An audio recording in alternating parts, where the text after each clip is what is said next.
This is Ian. Going to go ahead and do a quick solar inspection here at 1266 Pleidas Drive in Vista. Going to start here at the inverters.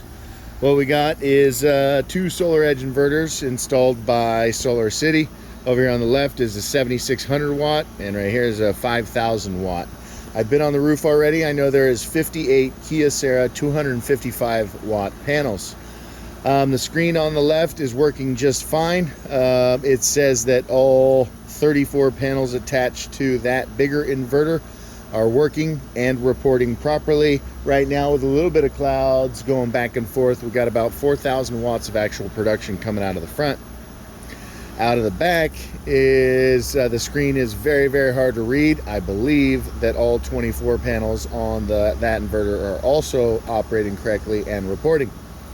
That little antenna back there, there's one on the big inverter and there's one on the small inverter, tell me that these things should be communicating with the internet, and so you should have monitoring. Should have a Solar Edge monitoring portal that you log into from your phone or from the computer and be able to view the production of this system. Excuse me, I take it back. This is showing 33 out of 34, so one panel is down.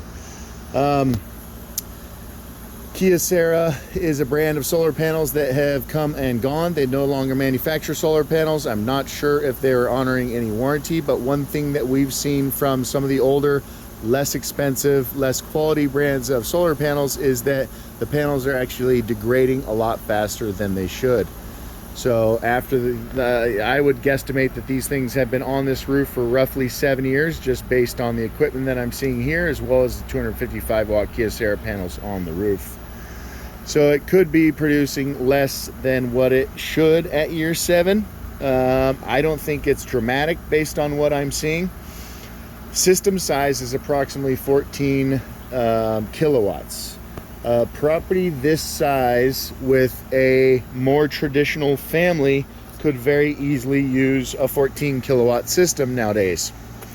So I think the system is working as it should. Unfortunately, I think it's dramatically undersized for the situation we have at this home. The large back house, granny flat, the 12 to 14 full-time residents, as well as staff and medical device and things like that. So unfortunately, yeah, I think that we do 14 kilowatt systems on large residential pretty often, and so there's just a chance that a home like this could need double or even triple. I'm looking and I'm watching the meter. We are not currently backfeeding, meaning that the system is currently not producing as much electricity as what the house needs. We have two big breakers there at the top, 130 amp and 140 amp.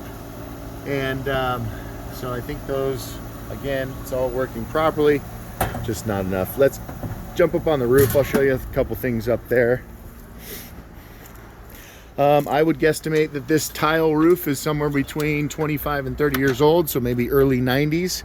We're missing a piece of drip edge here. That kind of ages the house, the roof for me very quickly. We also have considerable termite damage on this roof. It's not just isolated at this location, and I've seen it around several locations on the roof. Typically, when moisture gets into the roof, then the termites move in, and termites are always a problem here in Southern California. These valleys and all this debris on the roof is a major problem for roofs. This diverts water in ways it's not supposed to go. We also have a broken tile right there, so that, could potentially qualify as an active leak.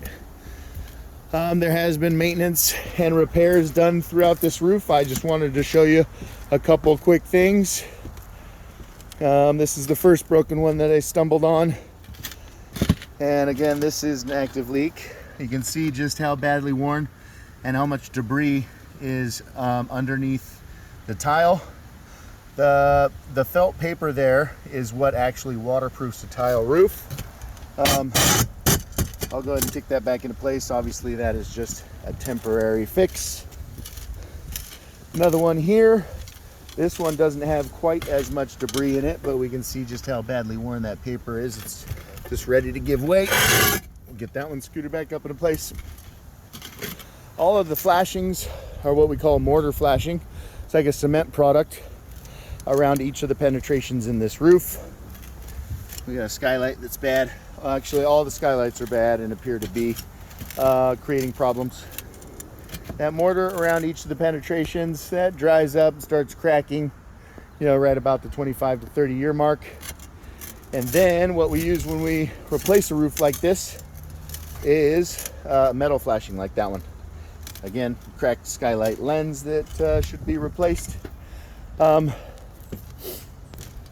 older Solar City contracts have an amazing provision in them, which is that they will remove a system, let you re-roof the house, and then put the system back on for like $500, which is a huge loser for them. So I would, in preparation for replacing this roof, see how bad this skylight is. You know, anytime we see a lot of different colors of mastic, we know that the leaks have been repaired again and again and again. And finally, just this one. So again, the felt is in really rough shape, and we can assume that it looks like that pretty much all the way around the roof based on the 3 locations that we've seen so far. Put that back up into place. The tile is responsible for shedding the majority of the water, but then it's the paper underneath that's responsible for actually waterproofing. That's obviously just the problem areas that we're able to find that aren't covered in tile. So yeah, if in fact that contract says that they'll take it off and put it back together for $500, that's a huge win for when you're ready to pull the trigger on this roofing project. What was the last thing I wanted to say? Oh yeah, if we wanted to put more solar on this property, I wouldn't be comfortable putting it on the roof in this condition, because I feel like it's near time. So there could be a potential, well, a little bit of potential for putting it on the back house, but obviously that's having major roofing issues. There could be potential if we got rid of some trees to put it on the ground over here, but from what Bobby said, there is plans for a building over there, and so maybe along the property line over here would be an option as well.